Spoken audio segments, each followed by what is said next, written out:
My name is Nora Brooks, and 2 weeks ago I had surgery that would change more than just my body. When I woke up in the sterile hospital room, the first thing I heard wasn't the soft murmur of the nurses or the comforting beeps of the machines by my bed. It was my mother's voice, coming from my phone on the bedside table. Her voice was clipped and cold, the words cutting through the fog of anesthesia like a knife. "I'm not your servant. Hire a nurse if you need help." The call ended abruptly before I had a chance to speak, leaving me staring at the ceiling, numb. I could feel the throbbing ache from the incision in my stomach, the dryness of anesthesia still coating my mouth.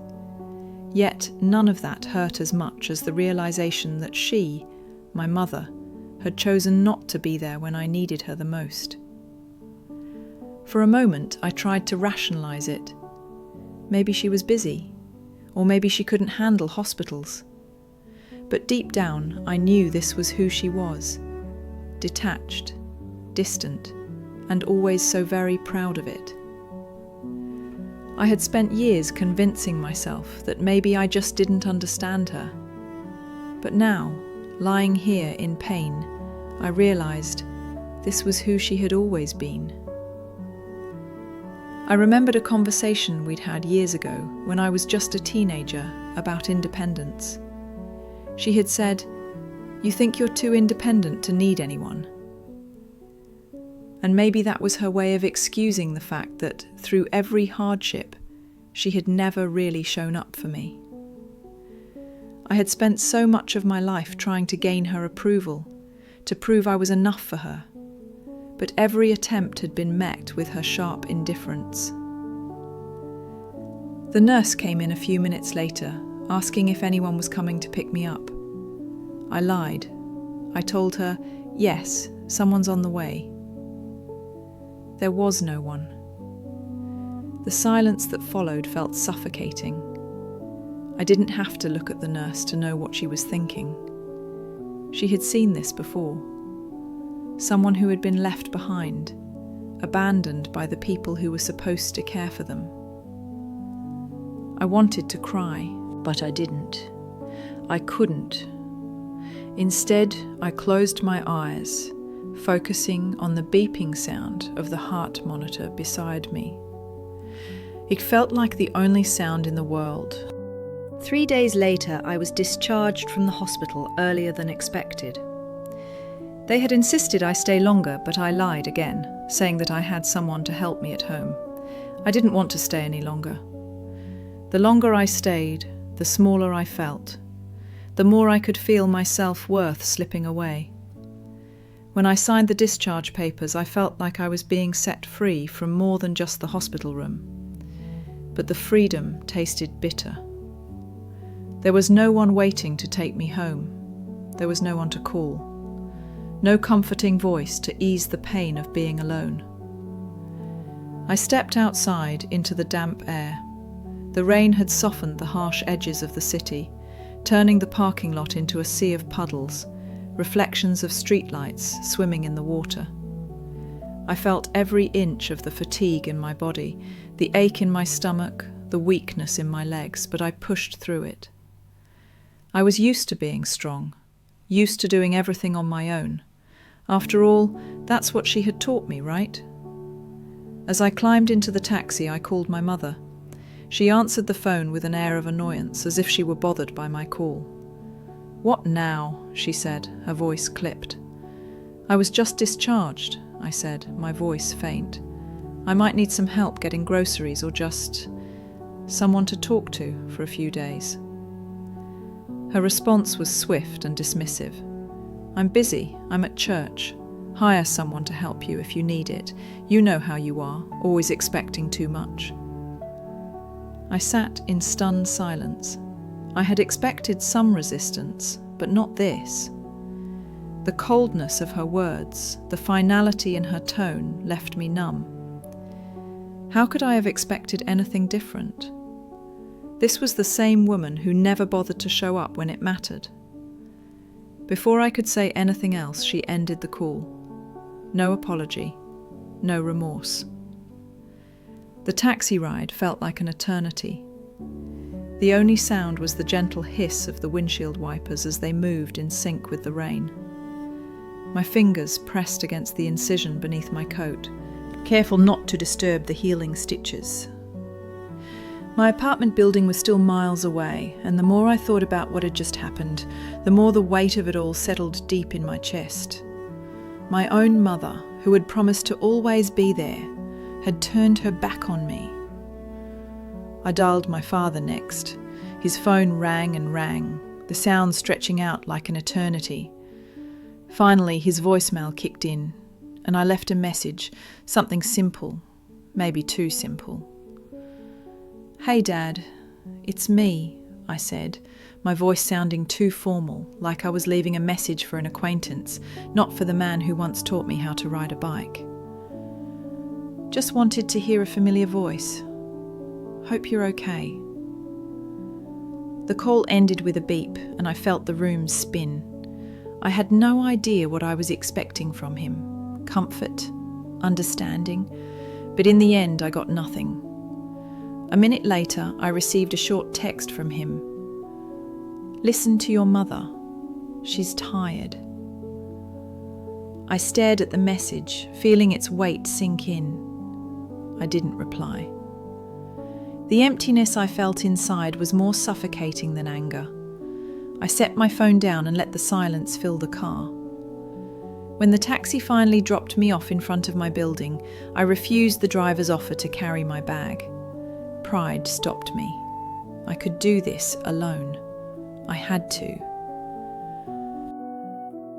The walk up to my apartment was slow and painful. My body still ached from the surgery, the stitches pulling at the slightest movement. I was so tired, my legs shaky from the exhaustion of it all. I gripped the railing as I climbed the stairs, each step burning in my abdomen. But the hardest part wasn't the physical pain. It was the realization that there was no one at the top of those stairs waiting for me. No warm smile, no comforting voice. When I reached my door, I fumbled with the key in the lock, my hands trembling with pain and fatigue. The apartment was exactly as I had left it, quiet, uninviting, indifferent. I dropped my things near the couch and collapsed to the floor, feeling the cold tile against my skin. I stared at the ceiling for a while, the silence around me louder than the ache in my body. I wanted to cry, but the tears wouldn't come.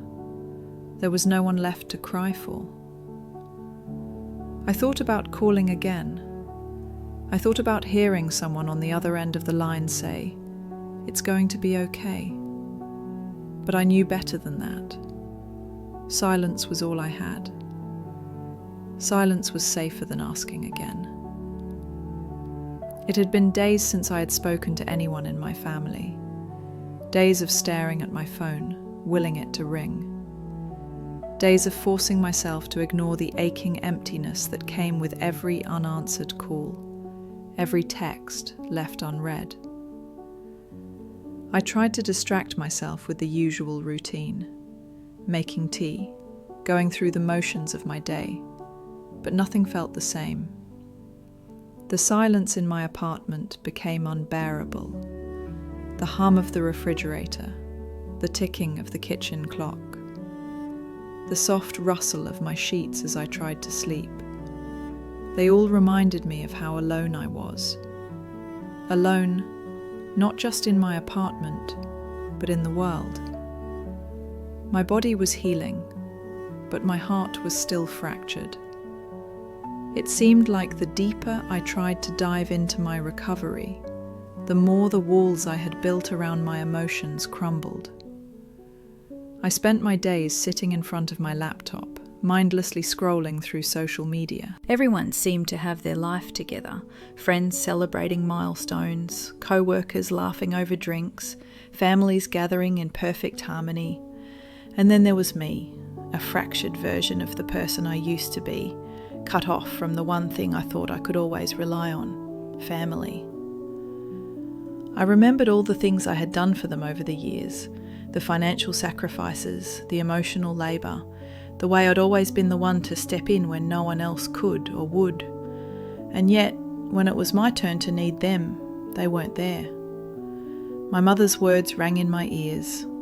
"You think you're too independent to need anyone?"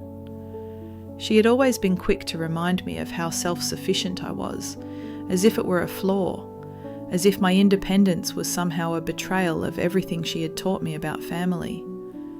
But now, in my solitude, I realised the truth. My independence wasn't the problem. It was their inability to be there when I needed them. Their pride, their refusal to show vulnerability, their belief that love was something you earned rather than something freely given. I needed them, but I would never ask again. Not after what they had shown me. I wasn't asking for their help. I was asking for their presence. I just wanted them to be there, to care for me as I had done for them, but that had never been their way. And it hurt. It hurt in a way I hadn't anticipated. It was on the 4th day after my surgery that I decided to call my father again. I had been avoiding him, avoiding the sting of his indifference, but something inside me told me I needed closure. I needed to know if he even cared. I stared at his contact photo for a long time, my thumb hovering over the dial button. I had no idea what I expected to hear, but I knew it wasn't what I got. "Hey, Dad," I said when he finally picked up. My voice felt detached, as if I was speaking to someone I hardly knew anymore. "Hey, kiddo," he replied, his voice as casual as if nothing had happened. I could hear the faint sound of the television in the background, the clink of a beer bottle being opened. It was the same routine, the same distance between us. "I just wanted to check in," I said, struggling to keep the tremor out of my voice. "I'm doing okay, just recovering." There was a long pause. "Good to hear," he said flatly. "I'm glad you're feeling better." I waited for more, for some sign that he actually cared, but nothing came.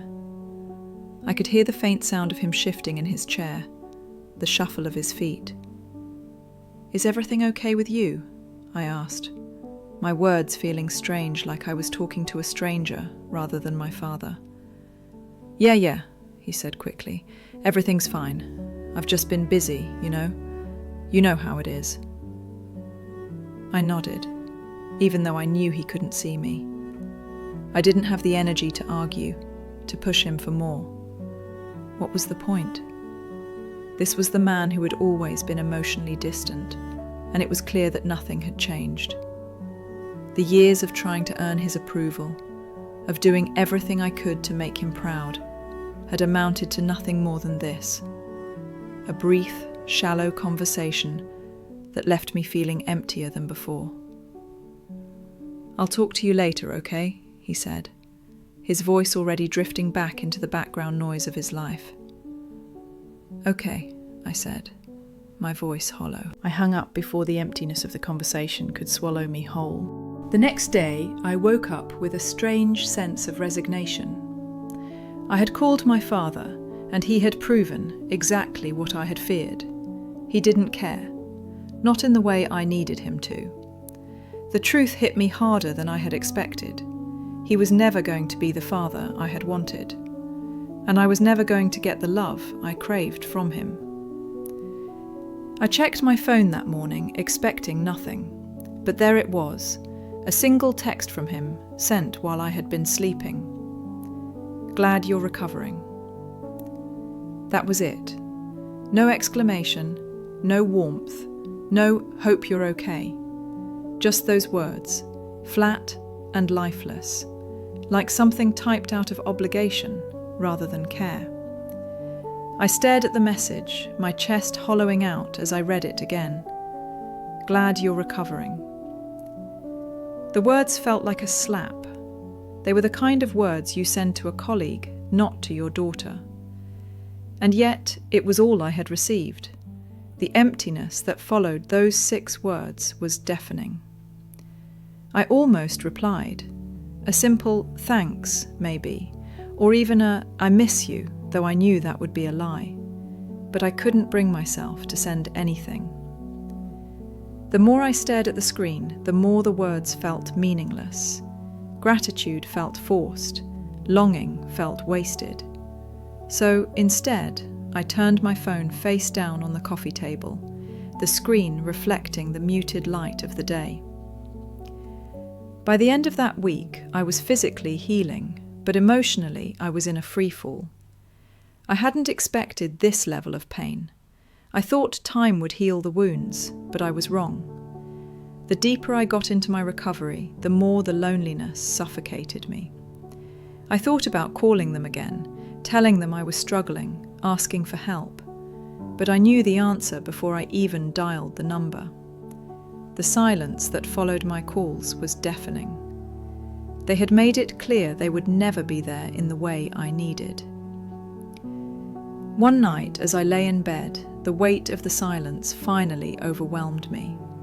I could feel the quiet pressing in on all sides, suffocating me. I could still hear my mother's words from the phone that first day. "I'm not your servant. Hire a nurse if you need help." Her voice replayed in my mind over and over, each time feeling sharper, colder. I realized then that I couldn't keep doing this. I couldn't keep waiting for them to show up. I couldn't keep hoping for a love that had never been given freely. I had spent my life trying to earn their affection, but it was clear now that I would never receive it, and I was tired of trying. For the first time in my life, I understood what it meant to truly let go. Letting go wasn't about forgiveness, it was about survival. It was about freeing myself from the burden of expectations that had never been mine to carry.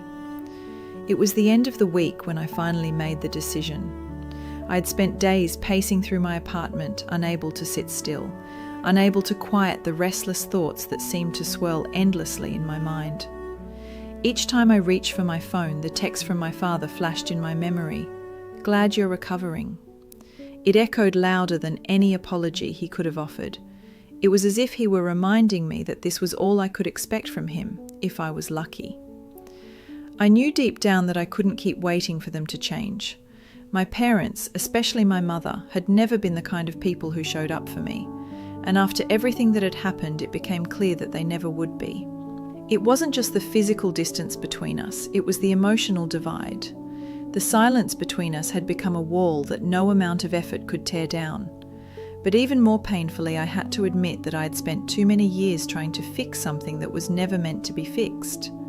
They weren't going to change. I was the one who had to change. I was the one who had to step away. And so I did. It was a Saturday afternoon, about a month after my surgery.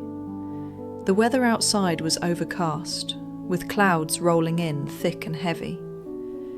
The city felt muted under the grey sky, the buildings towering around me like silent sentinels. Inside, the apartment was quiet, a stark contrast to the noise that had consumed my life for so long. I had spent the past few weeks in a kind of emotional limbo, half healing, half mourning the loss of a family I thought I could rely on. But today, I was ready. I had spent enough time staring at my phone, waiting for calls that never came. Today, I would make the final break. My fingers hovered over the screen as I sat down on the couch, the weight of the decision settling in. My father's name was at the top of the contacts list. I could feel the pull to call him again, to see if he would pick up this time, to ask if he would give me more than just a cold text. But I knew better. I dialed my mother's number first. The phone rang, once, twice, 3 times. Then the familiar click of her voicemail. "You've reached Vivian. Leave a message." I took a breath, the decision suddenly feeling more concrete, more real. I was done asking, done hoping. I left a message. Mum, I hope you're doing well. I'm doing okay, but I wanted to let you know that I've decided to move on from trying to make things right between us. I don't need your approval anymore. I'm choosing to move forward without waiting for you to show up.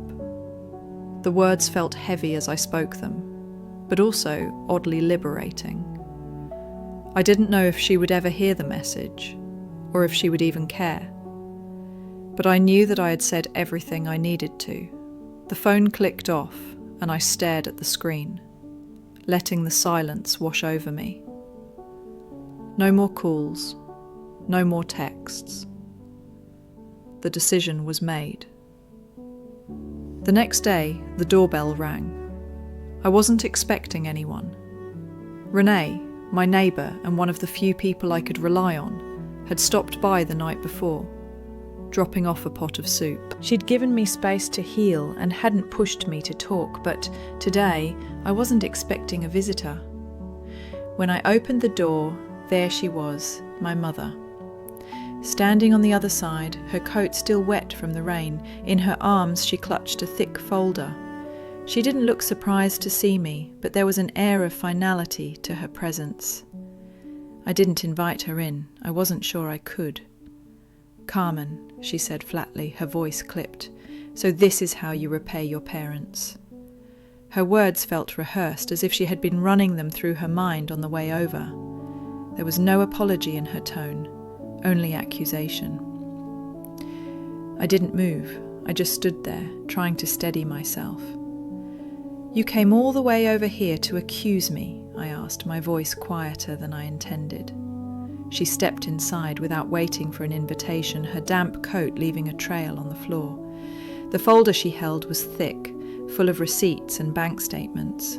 Her hand trembled slightly as she opened it, revealing document after document, all with my name on them. I didn't look at them. I didn't need to. I knew exactly what they were. "I went to the bank," she said, her voice rising. "Do you have any idea what you've done? You stopped the payments for the house. You stopped everything. Without saying a word. You just cut us off." I took a step back, the words washing over me. She was angry, but it wasn't the kind of anger I had hoped for. It wasn't the anger of someone who felt wronged. It was the anger of someone who felt entitled. "You made it clear that you didn't want me taking care of anything anymore," I said, my voice steadier than I expected, so I stopped. "I'm done fixing things for you." Her eyes narrowed, her lips curling into a sneer. "You think you're so righteous now, don't you? You think you've got it all figured out, but you don't. You never understood how much we gave up for you." I didn't flinch. "You never understood what I needed," I replied, my voice calm but firm. "You never showed up when it mattered. You only showed up when it was convenient for you." There was a pause as she absorbed my words, the anger flickering across her face, then replaced by something else. Something I didn't recognize. Hurt, maybe. Or maybe fear. She shifted, clutching the folder tighter to her chest, but she didn't speak. I could see her resolve cracking, her pride starting to fracture. "You think you've won," she muttered under her breath, the words more to herself than to me. "But you haven't." I stepped aside, gesturing for her to leave. "I'm not playing this game anymore, Mum. I've let go, and you need to do the same." She hesitated at the door, looking back at me one last time, her face hard, yet tired. "You'll regret this," she said quietly, her voice thin, like she was trying to convince herself as much as me. I shook my head. "No, I won't." The door closed behind her with a quiet click. I didn't feel any relief, not yet. But for the first time, the silence in the apartment didn't feel heavy. It didn't feel like punishment. I stood in the doorway for a while, listening to the soft hum of the refrigerator, the sound of the rain outside. And then, without hesitation, I turned away.